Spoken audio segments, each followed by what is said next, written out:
Think about your earliest memory. Not a story someone told you, not a photograph you have seen so many times it feels like a memory. An actual memory. Something you experienced, something you were there for. For most people, that memory is from around age 3 or 4. A birthday, a kitchen, a sibling being born. Something specific, but somehow also fuzzy, like looking at an old photograph taken slightly out of focus. Now, try to go earlier. Try to remember being 2. Try to remember being 1. Try to remember being born. Nothing. A complete, total, perfect blank. Not dim or hazy or difficult to access. Gone. As if the first 3 years of your life simply did not happen. As if you started existing at age 3 and everything before that belongs to somebody else's story. And the extraordinary thing is that those years were not empty. You were there for all of it. You were awake. You were experiencing things. Cold, hunger, warmth, your mother's face, your father's voice, light, darkness, pain, comfort, fear, joy. You were learning at a rate so extraordinary that no other period of your life will ever come close. In the first year alone, your brain doubled in volume. You went from a creature who could not hold its own head up to one who could walk, recognize faces, understand dozens of words, and grasp the basic social rules of the world around you. You were doing all of that, and you remember none of it. Why? The answer is stranger than you think, and what researchers just discovered about it in 2025, in a study that made scientists rethink almost everything they believed, might be the most unsettling thing you hear today. For over a century, scientists thought they knew the answer. The explanation seemed obvious. Babies cannot remember because their brains are not yet built to form memories. The hippocampus, the banana-shaped structure deep in the brain that acts as the gateway for long-term memory, is immature in infancy. It is still developing. It is not ready. And so the memories simply do not form. They never exist. They are not lost. They were never there to begin with.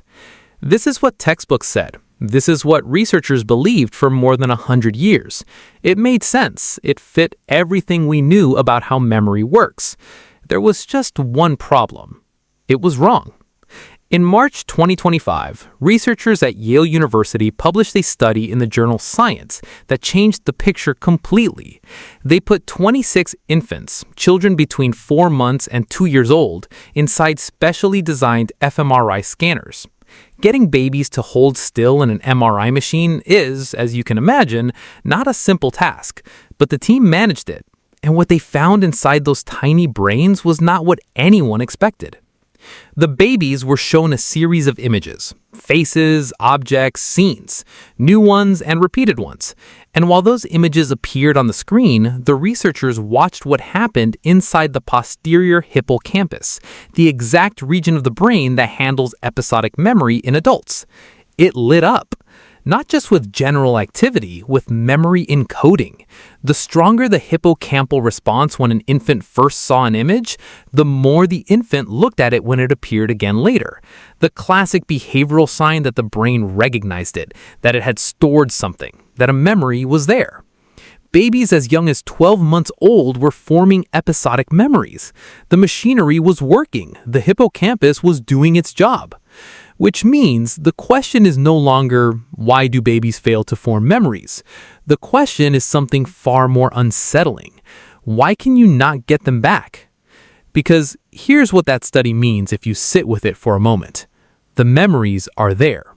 Or they were at some point. They were encoded, stored, written into the circuits of your brain when you were 1 year old, lying in a crib watching a mobile spin above your head for the 10,000th time, while somewhere in your hippocampus, a tiny neural pattern quietly filed the experience away. And then, something erased it. Not right away, not all at once, slowly. Over the first few years of your life, those memories became unreachable. Not deleted necessarily. Animal studies have shown something deeply strange. When researchers use light to directly stimulate the specific hippocampal neurons that encoded a memory in an infant mouse, the mouse could access the memory again.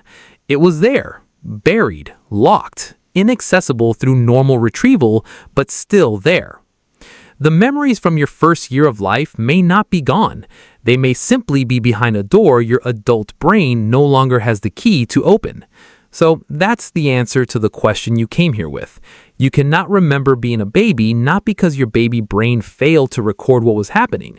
You cannot remember being a baby because somewhere between then and now, the retrieval system broke. The recordings exist. The filing system that lets you access them no longer works. But here's where it gets even stranger, because the question of why retrieval fails leads somewhere that science is still working through, and the answer involves something happening in your brain right now that is beautiful and terrible in equal measure. Your hippocampus never stopped growing. Even after birth, the hippocampus continues producing new neurons at a rapid rate, a process called neurogenesis. And this is where the story takes its strangest turn. Those new neurons, as they integrate into the existing hippocampal circuitry, do not just add storage space, they rewire the existing connections. They disrupt established patterns. They're like new roads being built through an old city. The roads make the city better and more connected, but in the process, some of the old signs get knocked down, and some of the old routes become impossible to follow. When researchers artificially suppressed neurogenesis in infant mice, physically slowed down the rate of new neuron growth, something remarkable happened. The mice could suddenly access memories from early infancy that they had previously been unable to retrieve. The memories had not disappeared. They had been buried by the flood of new neurons growing over them. And when researchers did the opposite, took adult mice and induced high rates of neurogenesis through exercise, which also causes new neuron production, those adult mice began to forget recent memories faster than normal. More new neurons, more forgetting. Your infant brain was growing so fast, generating new neurons at such a furious rate that the very process of your development was overriding your earliest experiences. Not maliciously, not as a mistake, but as an unavoidable consequence of the most extraordinary period of biological construction in your entire life.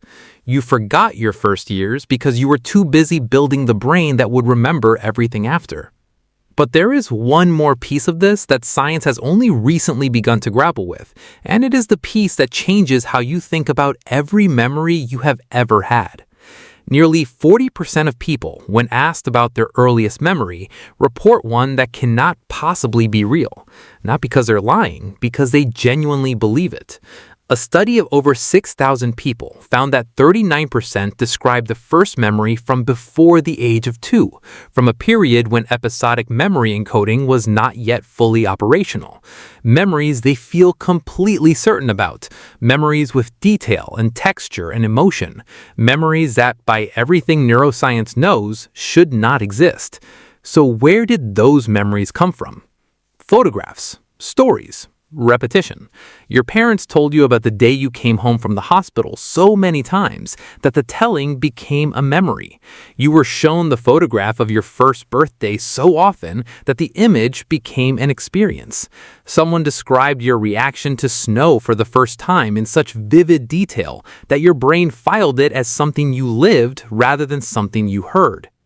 Your memory did not just lose your early life. It replaced it, built a reconstruction out of fragments and stories and photographs, and filled the blank where your first years should be with something that felt real, that felt like yours, that felt like memory, but was actually a story you were told so many times it stopped feeling like a story.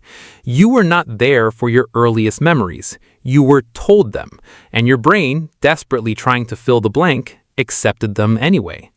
So here's where this leaves you. The first time you felt warm, the first time you were held, the first face you recognized, the first voice that meant safety to you before you even knew the word for safety, the very first moment of your conscious life.